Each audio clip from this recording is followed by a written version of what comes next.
Like my first ever time in Paris, best thing I saw, not the Eiffel Tower, not the Arc de Triomphe, not the Champs-Elysees. Best thing I saw, in my hotel room, on the telly comes Star Wars, The Empire Strikes Back, in French. How good is that? L'Empire contre-attaque. It's just awesome. It's like, there's all your favourite characters, but they're all talking the language of love. And it just put this whole new spin on everything I was saying. You know, like C-3PO and R2-D2 having a fight like they do, but because they're talking the language of romance. It's like they're having this lover's tiff. Like C-3PO's just there. R2-D2, qu'est-ce que tu vas chercher? Idiot, allez à moi.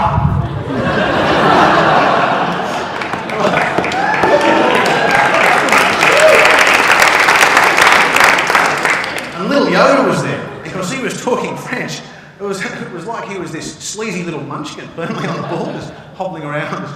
It's not like that. Yes. What do you wish you could tell your 20-year-old self? The one big thing that I wish I could tell myself, and it's to do with love as much as it is to do with anything in life, that's thank the wankers. And it's like, thank the cheating mongrel who you caught having dinner with your sister. You know, like, thank the cheating bastard who caused you to be up late at night drinking gin, singing I Will Survive till 3 a.m. sort of thing, you know. Because, like, they're the ones who teach you when you've found Mr. Right or Mrs. Right, you know, and it's the times in your life when you make the horrendous, often hilarious mistakes in hindsight that really teach you when you've found the right thing for you. But the point is that it's just inevitable. You can't get away from it. So there's no point whinging about the unfairness of it. You know, when I was young again, I'd always be whinging about, oh, God, I've just got everything set up now. It's all changed again. It's not fair. Why does life never work out just as I plan it? Not fair. Of course it's not fair. Life isn't fair. The world isn't fair. Like, if the universe was a fair place, the only time they'd ever let Britney Spears anywhere near a microphone would be to say, price check out 3, lamb mince 1 kilo. Price check out 3. I don't know, when I read this article, I just thought, anybody else just want scientists to shut up? It's like, you know, every 3 weeks they take something away that we really love. Like 3 weeks ago, beer was linked to Alzheimer's. This week it's Black Forest cake is addictive. Like, next week it's going to be, press release, scientists have discovered looking onto a headland at a coastal view can cause cancer. Shut up! You know, the horrible irony is, like, it's actually Diabetes Awareness Week this week. There's like 1 million Aussies with diabetes going to open their papers this morning, just go, oh, shut up! Trust your instincts. Julia Morris said it beautifully in my book on love. She said, when you know, you know, and if you don't know, the answer is no. So go for a walk. For me, it's the beach. Go for a walk somewhere, get a bit of peace, and just ask your gut when you're faced with one of those difficult decisions, like whether to go for a new role at work here or whatever it could be. Ask your gut. 9 times out of 10, it'll give you the right answer. A mate of mine, Sean Richards, had a thing where he didn't trust his gut. Sean Richards is one of those families where everything they do is totally locked in tradition. You know, like they do it that way because they've done it that way for 5 generations. That's everyone, families like that. Sean Richards' family, they've had the traditional Richards family Sunday lamb roast every Sunday, 4 o'clock every Sunday for about 30 years. They have like the big afternoon and ends up being a big family occasion. If you're invited, you've got to get there bang on at 2 o'clock to help them make the traditional Richards family Sunday lamb roast marinade, which everyone does together. And anyway, Sean Richards married a girl called Sophie. In Sophie's family, they had a tradition where the firstborn male child in every generation was called Richard. Now, Sean Richards didn't want to call his son Richard. But he was so intent, his gut was screaming at him, don't do it, don't do it, don't do it. But he's so intent on getting the lamb roast up that he gave in. And little Richie Richards was born, Richie Richards. And it's quite a cool name when you're in primary school, little Richie Richards running around. First day of big school, he came home in floods of tears, absolute floods. I'm not going back to big school, Mum and Dad. They're like, God, what is it, mate? What is it? What's happened? What's going on? They're like, I can't go back to big school. They're like, what is it? Is it the homework? It's so much work. Like, I can't go back. Like, what is it? Tell us what it is. They call me Double Dicker. The best-selling author is with me in the studio. Marty, good morning. Morning, mate. The book follows the story of Handyman Dave. He does some work for a young entrepreneur and innocently thinks she shares his passion for sport, DIY and gardening. Now, Can you give us a bit of a reading, a bit of a taste of? Sure. of I what guess it is? the setup is that Christina is desperately trying to talk him into bed, throwing out hints. Some of them a bit subtle, some of them not quite so subtle. And he being a typical Aussie bloke, is an idiot and just will not ever get any hints. So here's Dave. So you're sort of squaring the gender ledger. Squaring the ledger for the fellas, yes. Right, okay.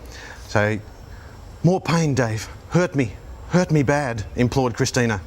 Dave didn't say a word. He let out a huge sigh, then put on the DVD highlights of the 2005 Ashes series. I love it now. When I was a pharmacist, this guy was prescribed some asthma spray because he was allergic to his cats. He came back a week later, says, nothing, doesn't do anything, useless. Found out he'd been spraying it on his cats. Another time, this lady was prescribed estrogen patches, put one on every other day. About 2 months later, she came back for the repeat. She says, I've run out of room. I said, what do you mean? She pulled it like this. About 40 patches on her back. There's bigger idiots than you out there, trust me.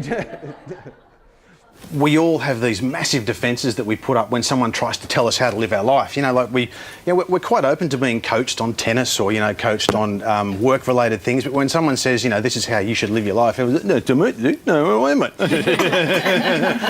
And so I think that we had this fantastic quote on my blog the other day that really explains for me why the really dorky photos work. This young girl, I'll say it right, she said, when someone with grey hair offers me advice, I dismiss it out of hand.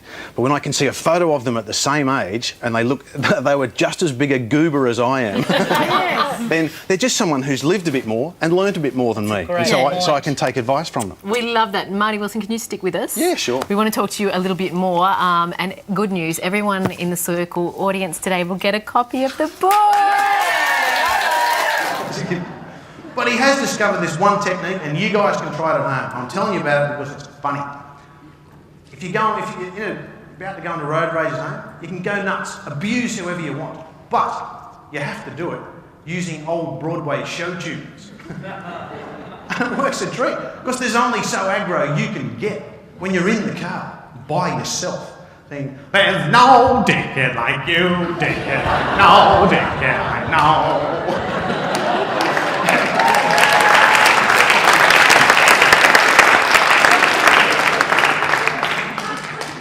And he demonstrated it for me. We were driving along, and this bloke in a Range Rover cut us up. Those typical inner city rich who buys the Range Rover so they can successfully navigate those treacherous leafy avenues of Mossman. I'm guessing there's a few here today. Oh bother, love it. Simply murderous pothole in Lower Pumpernickel Mews. I thought this mate of mine was going to go nuts, but he's just calmly got out of the car, looked across at me and just said, West Side Story. He's gone up the blaze, I swear, middle of Mossman, middle of the day like this, he's going.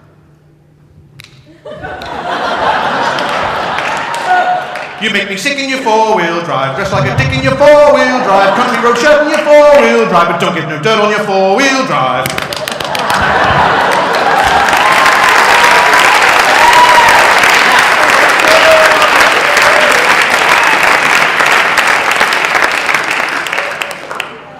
I thought to myself, I can do that. I was practising at home, biding my time. About 2 weeks later, driving the little boring man's Camry that I've got over here, and this guy in a Saab just jams the brakes on in front of me, almost run up his butt. My mate thinks I'm going to go crazy. I've been rehearsing. I just calmly get out of the car, look across at him, and just say, Sound of Music. And I start walking up the guy in the Saab, going, bastards in Bentleys and cretins in Calais, ducking and weaving and barging in my way, driving like dickheads and cutting in front. Just like old Saab drivers, you are a huge Tongan who...